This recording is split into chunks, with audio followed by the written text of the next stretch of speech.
Saludos. Hoy vamos a analizar una idea que, bueno, seguro que a todo el mundo le ha pasado por la cabeza alguna vez. ¿Por qué mirar un campo de flores en primavera nos da una sensación de calma, de placer, pero estar al borde de un acantilado viendo una tormenta sobre el mar nos provoca una mezcla de miedo y fascinación? Una cosa es bella, la otra es otra cosa. Es sublime. Pues bien, para desentrañar este misterio tenemos sobre la mesa una serie de textos que ponen cara a cara a dos pesos pesados del pensamiento del siglo XVIII, el irlandés Edmund Burke y el alemán Immanuel Kant. Y la verdad, se trata de un verdadero duelo filosófico. Totalmente, porque la misión que nos proponen estos documentos es entender por qué reaccionamos de formas tan distintas ante la grandeza. Aunque Burke y Kant escribieron en la misma época, sus respuestas a qué separa lo bello de lo sublime, bueno, no podrían ser más opuestas. Es casi como si describieran a dos especies humanas diferentes. Exacto. Uno, Burke, parece que nos va a hablar de la maquinaria de nuestras pasiones, de lo que sentimos en las tripas, ¿no? Y el otro, Kant, se va directo a la cabeza, a cómo está cableado nuestro cerebro para que experimentemos el mundo. Vale, pues vamos a ver quién gana este combate. Para empezar, si van a darnos respuestas tan distintas, supongo que es porque parten de sitios completamente diferentes. ¿Cuál es el método de cada uno? Esa es la clave de todo. Edmund Burke es un empirista de manual.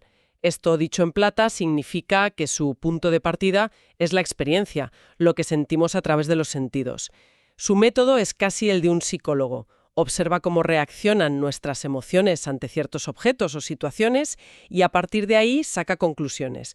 La pregunta que le obsesiona y que se repite en los textos es: ¿qué tienen ciertas cosas ahí fuera que nos provocan estas sensaciones aquí dentro? O sea, él mira desde fuera hacia adentro, observa un trueno, una montaña, Eso es. y analiza la reacción que nos provoca. Es un camino de la causa al efecto. Precisamente, Kant, en cambio, hace el viaje inverso. Él viene de la tradición racionalista y su método, que los textos llaman trascendental, es mucho más abstracto. A Kant no le importa tanto el pellizco que sentimos en el estómago, sino que da un paso atrás y se pregunta: ¿qué tiene que tener nuestro cerebro de fábrica para que todos podamos experimentar esto? No busca la causa del sentimiento en el objeto, Ah, claro. sino las reglas universales del juego en nuestra propia mente. Vale, lo pillo. Burke estudia el sentimiento. Kant estudia las condiciones que hacen posible ese sentimiento. Uno es psicólogo, el otro es casi un arquitecto de la mente. Con estos dos enfoques, vamos a ver qué nos dicen sobre lo sublime. Burke, que empieza por las emociones, me da que se va a ir a una muy potente. El terror. Para Burke, la experiencia de lo sublime nace directamente de las pasiones relacionadas con nuestra supervivencia, con el instinto de autoconservación, es decir, el dolor y el peligro. O sea, que para Burke, si no hay una punzada de miedo, por pequeña que sea, no puede haber sublimidad. Es una reacción casi animal, ¿no? Exactamente, esa es la palabra, animal. No se trata de que estemos en peligro real. Lo sublime ocurre cuando percibimos una amenaza potencial, pero desde una posición de seguridad. Es lo que los textos definen como un terror controlado. Un terror deleitoso, creo que también lo llaman. Sí, eso es, terror deleitoso. Es el placer de sentir el vértigo sabiendo que no te vas a caer. De hecho, una cita de Burke que recogen las fuentes es demoledora. Cualquiera sea la causa que provoca el terror, es siempre la pasión más poderosa. Y supongo que identificará qué cosas suelen provocar ese terror controlado. Claro, enumera una serie de cualidades. La inmensidad, como un desierto o el océano. La potencia, como una cascada, una avalancha. La oscuridad, porque nos enfrenta a lo desconocido. El vacío, la soledad. Todo aquello que nos hace sentir pequeños y vulnerables activa ese instinto y desde la distancia nos fascina. Entiendo. Y si lo sublime es tensión, peligro y miedo, lo bello tiene que ser todo lo contrario. Justo. Si lo sublime se liga a la autoconservación, lo bello, para Burke, se relaciona con las pasiones sociales, el placer, la ternura, el amor. Sus cualidades son la pequeñez, la suavidad, las curvas delicadas, la claridad, la fragilidad. Es algo que no nos amenaza en absoluto. Claro, es algo que te apetece tocar, acariciar, proteger, no algo que te impone respeto desde la distancia. La cita que recogen los documentos es muy clara. Dice, lo sublime se basa en ideas de dolor y de peligro, lo bello en ideas de placer. No hay grises, es una oposición frontal. Vale, entiendo la postura de Berg. Es muy física, muy visceral. Me imagino un león. De lejos, tras una valla, es sublime. Un gatito en tu regazo es bello. Pero me da la sensación de que Kant nos va a decir que esto es demasiado simple, que nos estamos olvidando de lo más importante: la cabeza. Totalmente. Kant nos saca del cuerpo y nos mete, nos lleva directamente al terreno de la mente. Para él, la belleza no es una cualidad del objeto, como la suavidad o el color, es algo que pasa dentro de nosotros. Es una sensación de armonía, un libre juego, como él lo llama, entre dos de nuestras facultades mentales, la imaginación y el entendimiento. Libre juego. Suena un poco abstracto. ¿Cómo funciona eso? A ver, pensemos en una analogía.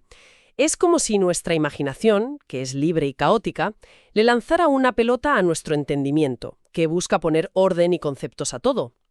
Con un objeto bello, se ponen a pasarse la pelota el uno al otro sin un objetivo concreto, sin reglas, solo por el placer de jugar.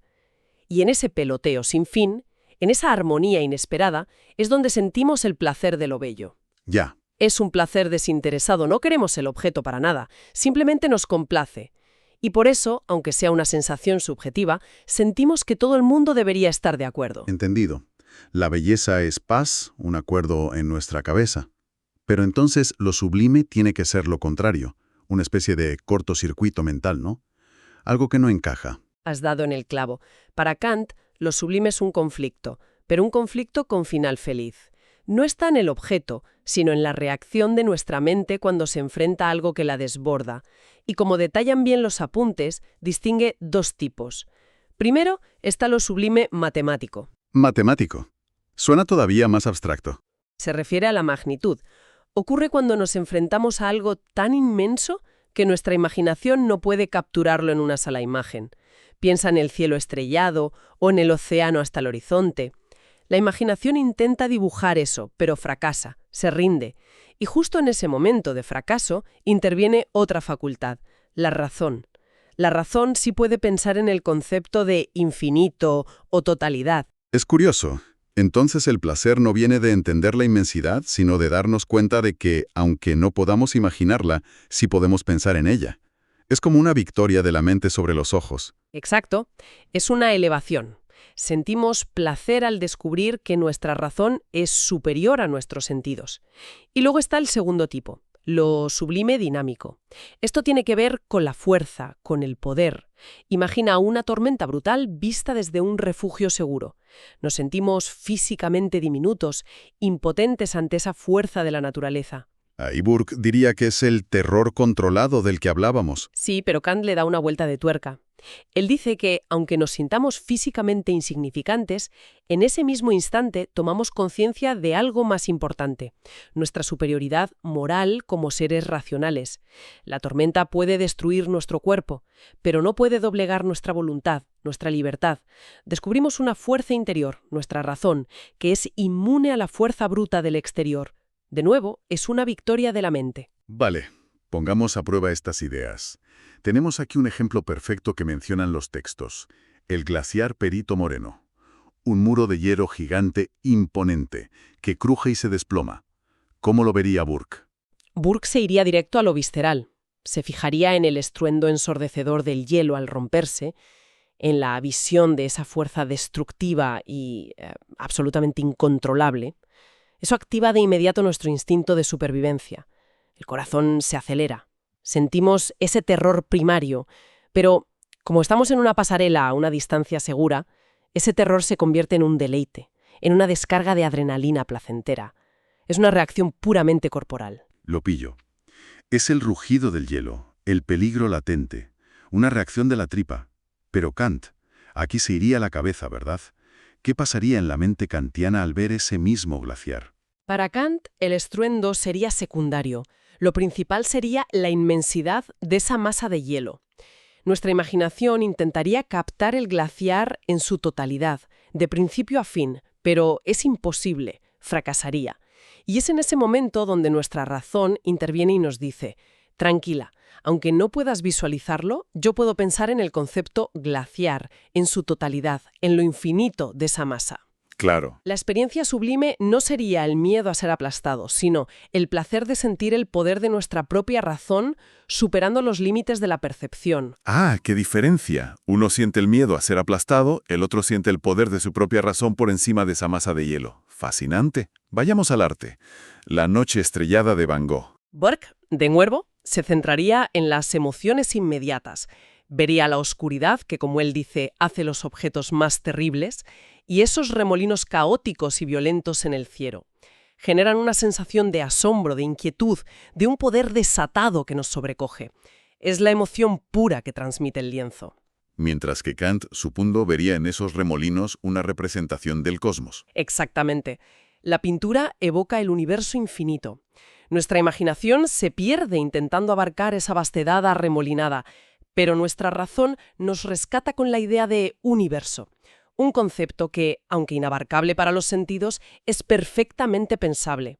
Nos eleva por encima de lo puramente visual y nos conecta con una idea superior, la del orden del cosmos. Un último caso, que me parece muy interesante porque es un estímulo por ausencia.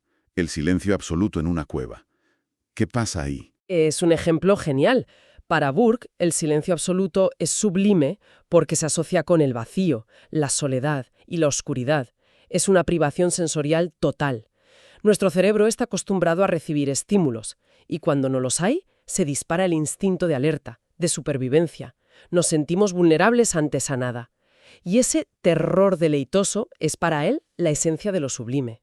De acuerdo, la ausencia como amenaza. ¿Y Kant? ¿Cómo puede la razón encontrar una victoria en la nada? De una forma muy sutil. Kant diría que ese silencio absoluto primero nos produce inquietud, una agitación interna.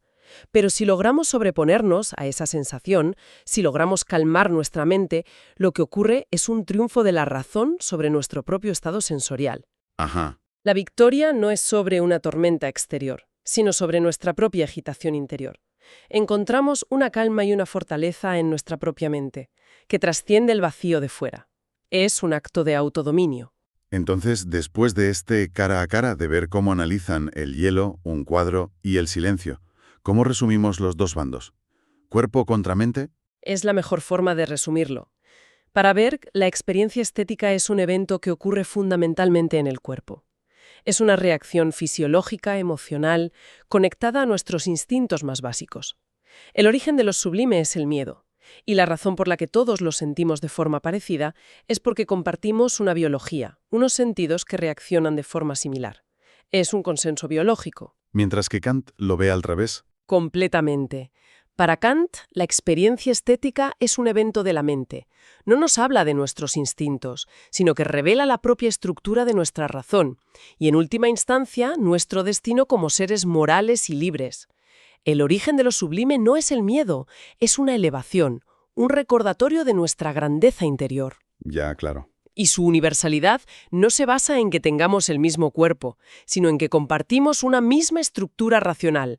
Es una necesidad de la razón. Es que son dos formas de mirar el mundo y a nosotros mismos. Borg nos invita a confiar en nuestras tripas, en esa reacción animal que todos compartimos, a prestar atención a cómo nos impacta físicamente el arte y la naturaleza.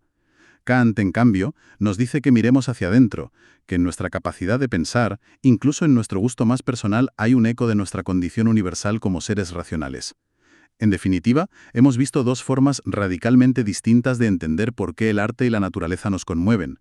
Una anclada en la emoción pura, en la supervivencia, y otra en la arquitectura de nuestra propia razón. Y todo esto, claro, nos deja con una pregunta final para la reflexión que los propios textos sugieren. Burke y Kant pensaban en esto ante una obra única, un paisaje irrepetible. Vivieron mucho antes de la fotografía, el cine, Internet. Claro, antes de Instagram, de los viajes low cost, antes de que pudieras tener el perito moreno en el bolsillo y verlo 1000 veces al día si quisieras. Exacto. Y eso nos lleva a cuestionarnos, ¿qué ocurre con lo bello y lo sublime en esta era de la reproducción técnica masiva? ¿Puede una selfie frente a la Mona Lisa, compartida millones de veces, ofrecer realmente una experiencia sublime en los términos que hemos discutido? O, como sugería el filósofo Walter Benjamin en un texto que también se menciona en nuestras fuentes, la reproducción masiva ha marchitado para siempre el aura de la obra de arte, esa presencia única e irrepetible, transformando por completo la naturaleza de nuestra percepción.